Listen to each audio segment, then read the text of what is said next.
Hello there, mates. Monty B Moneybags here, monetization head for the finals, and I just wanted to come on here today and talk a little bit about the philosophy of the event pass. So, we're sitting around the boardroom towards the end of season 7, had like a baker's dozen of these TGM skins done, and so I look around at everybody and I said to them, let's not give these skins away for free, let's put them in a second battle pass that costs the same price as the regular battle pass. And of course, at first everybody look at me like I'm full of fucking bollocks, right?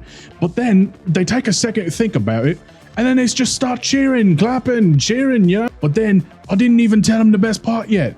I told them, let's not give them any multi-bucks in the mini battle pass, and since we'll call it an event pass, that absolves us of any responsibility to let you buy the battle pass over again with some re-earned currency. Which means that if you want all the skins we put out in the season, you're gonna have to buy 2 battle passes.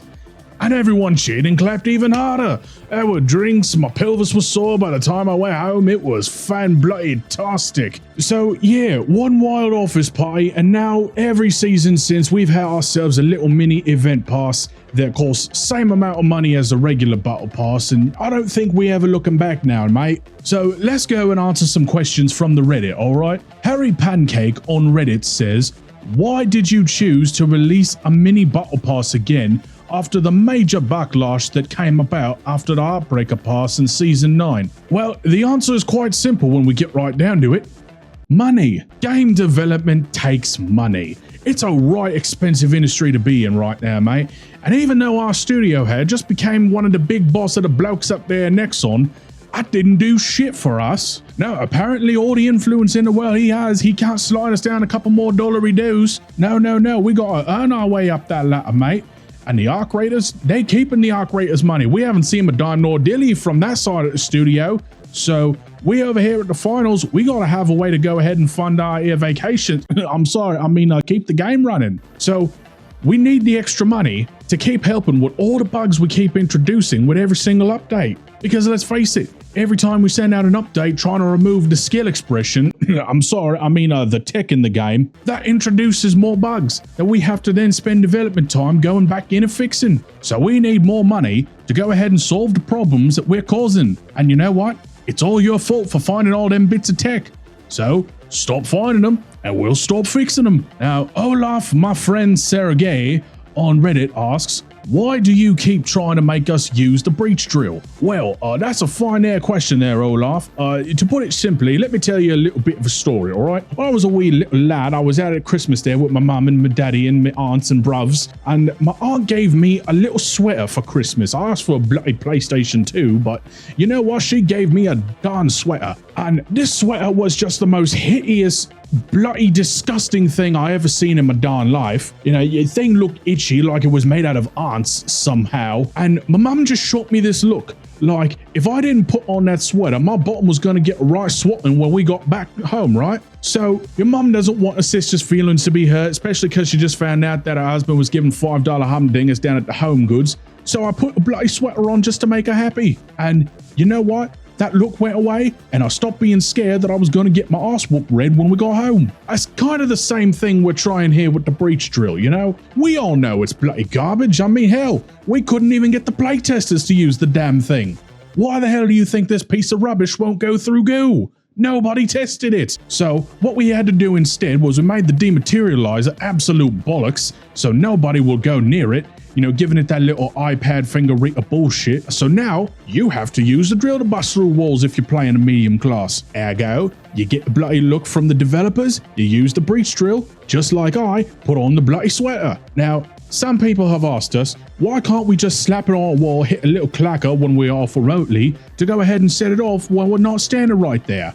Well, to put it simply, f*** you, that's why. Alright, Chris Kirkpatrick on Reddit says, actually, let's not answer that bloke's question, I don't fucking like him. Dualpod Jamie out there says, why did you make this event for Team Deathmatch and not for Cash Out? Well, the answer is quite simple. We were about to pull the plug on Team Deathmatch as a game mode too. If you haven't noticed, we tend to get a wee bit turned on by taking things out of the game. You know, game modes, gadgets, weapons. We'll take whatever we want out of the game, and it just makes us a little happy on the inside. I mean, we took our Bankit. There was no reason to take Bankit out of the game. We just did it. You know, we took that out before we took out Terminal Attack. Can you imagine? So we had to remove something else out of the game, and someone said Team Deathmatch got to go in Season 11, right? So one person in the boardroom said, hey, if I can make everybody play this game mode more than any other game mode for 3 weeks straight, how about we don't remove it out the bloody game just yet? And we all had a right laugh at this bloke's expense, you know? I mean,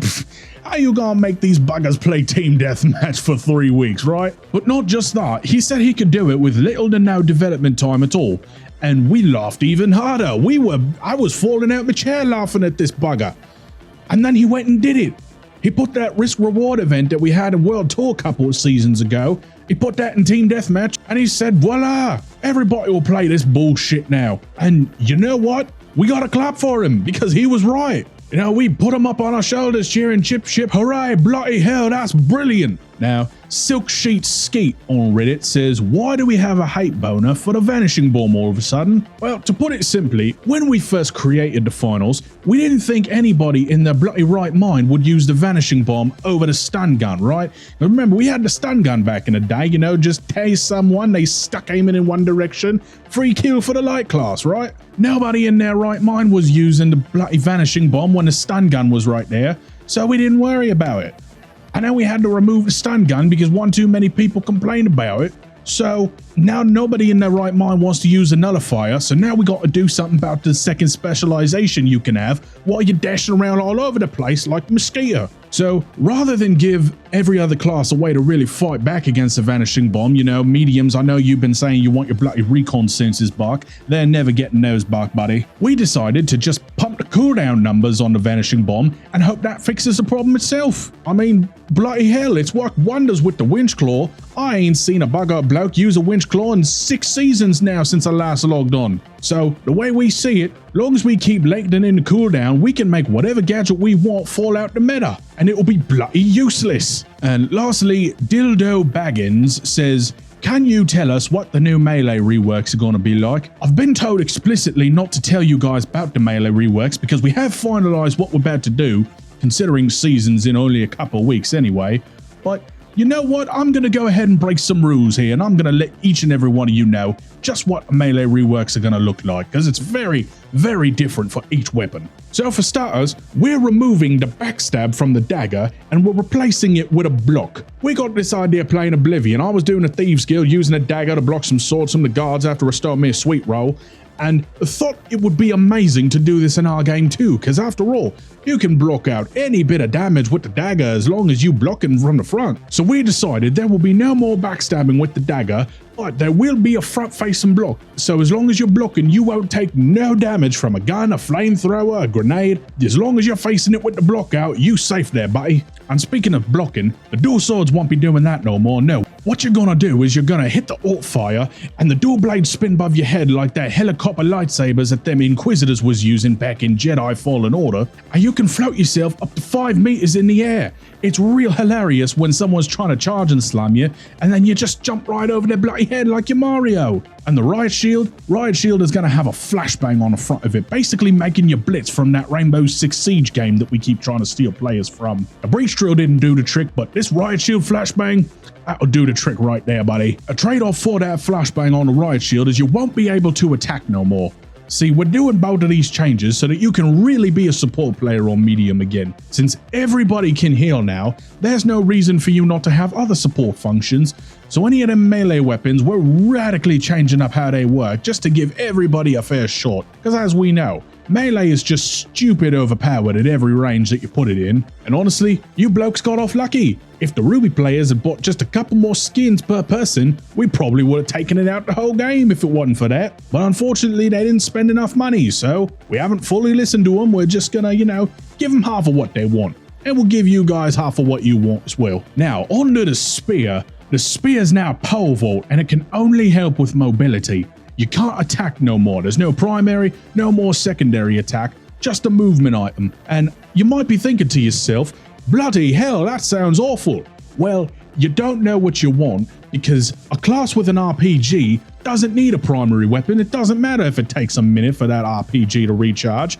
You got a bloody explosive grenade, you can just aim at someone and bollocks them from half the map away. You don't need no primary.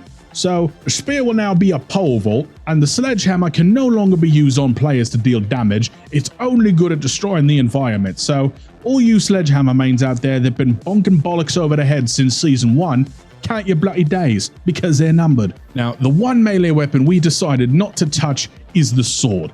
We believe that the sword is in a perfectly balanced spot, and it operates exactly how we want it to work. There is nothing wrong with the sword whatsoever, so if you were hoping for a bloody sword rework, get your hands out of your pants there, laddie, because it ain't happening. So that's all the bloody time we have for today. Thank you blokes so much for tuning into the AMA today. Thank you to everybody who submitted questions on the Reddits, and thank you for spending money in the game. Go out there and spend some more, laddie. So, yeah, they did another mini battle pass again. Now, look, personally, I think I just went a little easy on them with that last bit, even though I really don't have a reason to. I mean, I'm probably already on a do not partner list somewhere in the office because of the vulgarity I have in my videos. Still good enough for AdSense, though. Now, you may be asking yourself, Funny, you literally last season just had a fucking stroke over the Heartbreaker pass. Why are you not foaming at the mouth over this one? I don't know. Maybe it's because I'm feeling forgiving. Maybe it's because this season has actually had a modicum of playable content in it. Because let's just be for real for a second. I'm already almost Emerald 1 with a month left. That's more than I've played in any season since season 7. Or maybe it's because life has been so fucking shitty lately that Suicide Boys is even heavier in my rotation than they usually are currently. I don't know what it is for sure. All I know is that for some reason, I really don't care as much as I thought I would. Honestly, my main feeling is that I'm disappointed, but I'm not surprised. I'm disappointed because they were so close to making this an 8 out of 10 banger of a comeback season. All they had to do was finish it out strong with a good LTM and some challenge rewards, and instead, we got a world tour event and team deathmatch and a mini battle pass, knocking my monetization score from did season 10 redeem the finals from a 10 out of 10 to a 7 out of 10. Now look, I looked through this pass and there's actually some pretty dope skins that are in there. It's way better than anything they put in the TGM 25 pass or the Heartbreaker pass. And there's way less stickers in there that there were in any of the other ones. So I'm gonna at least give them some points for having cool shit in it. The bigger thing that I think is making me not really care as much about this mini battle pass this season is, like I said, this season has had a decent amount of content that has kept me playing way longer than any other season since season 7. You know, it's not like season 8 where we got blueballed on the majors theme with little to no content revolving around it and then got sold a pass full of skins that were themed around the season that we got no content for. Or season 9, which was in the middle of a season that was just so devoid of impactful content that a lot of major content creators came out and just said, "F this shit," and didn't play until season 10. And look, to be entirely fair, it is not like the mini battle passes that are in other games where it actually expires. So if you don't play during the event, you may not even potentially get everything you paid for in that mini battle pass. So for that reason and that reason alone, I will give it some slack. As I said, and has season 10 redeemed the finals, it hasn't been a perfect season by any stretch of the imagination, but it has been closer to the other seasons that made me excited to play the game, so much more so than the past 2 have, that I'm not willing to give it a free pass, mind you. Don't get it twisted. I'm still not buying this crap, even if it is probably my one chance to get a character with some titties in this game. And there are plenty of other people that are seeing this and declaring that they're just fucking done for the season after they release this. I mean, hell, a couple of them are in the Comedy Club Discord server, and I can really feel the difference in the matchmaking now that it feels like some people have dropped off because of this battle pass. I mean, I don't care what the Steam's charts say. There are 3 platforms that are unaccounted for by them, and I can feel my matches feeling like season 9 again, a lot more than they have this whole season. But like I said, for me personally, I don't like it still. I'm just gonna choose to ignore it and not buy it. And I would encourage you all to do the same as well. Because while yes, this does function more so like a bundle that you just unlock over time rather than an actual mini battle pass, but packaging matters here. In a time where every game was trying to squeeze in multiple battle passes a season, fucking ridiculous $30 battle pass upgrades, as well as every other monetization scheme in the whole fucking world, cough Apex and your heirlooms, cough. The finals came onto the scene and was by far the most consumer-friendly monetization model that we had seen in the gaming industry in a long time. And we've cut them some slack over the years with the inclusion of the Ultimate Battle Pass, you know, mostly because that came at a time when they also made every other previous Battle Pass available for purchase, so there's no more FOMO really when it comes to these things. But a lot of people, myself included, see someone put out a mini Battle Pass and you immediately think of all the mini shitty Battle Passes that Fortnite has put out over the past 3 years, or the shitty seasonal passes that come out with Call of Duty every fucking year, just to go ahead and dump in a shitty reworked game mode and 3 shitty collab skins on you. And we say to ourselves, yeah, I see the writing on the wall here, I'ma head out, and none of us want to feel that way. So I'm going to continue to say, do not buy the mini battle passes, continue to buy the things you actually do want to buy in the game, like fairly priced bundles, or the multi-buck bundles that give you the coins and a skin on top of that, but don't buy this battle pass. Seriously. But anywho, that is going to wrap it up for today's video. Thank you guys so much for watching. Hope you guys like the sound of the new microphone as well. It's going to be just for the standing portions of videos only. The standing mic isn't going nowhere, especially when I'm streaming. But hey, I figured it was time to improve something about the content again, and one too many people told me about the sound of the cord clacking on my microphone last time, so time to bite the bullet and get some upgrades. Big shout out to our comedy club members. It's your boy Jesse011, Fatal Sky 09, Boom 32, Layla Bell 1029, Real Call Me Crop, B Boop, and Braylon. Be sure to leave a like and subscribe if you haven't already for more finals content. And if you're really enjoying the channel and you'd like to help support us further, consider becoming a member of the comedy club down below. Thank you guys again so much for watching, and I will see you all in the next episode. Toodaloo, you bloody wankers.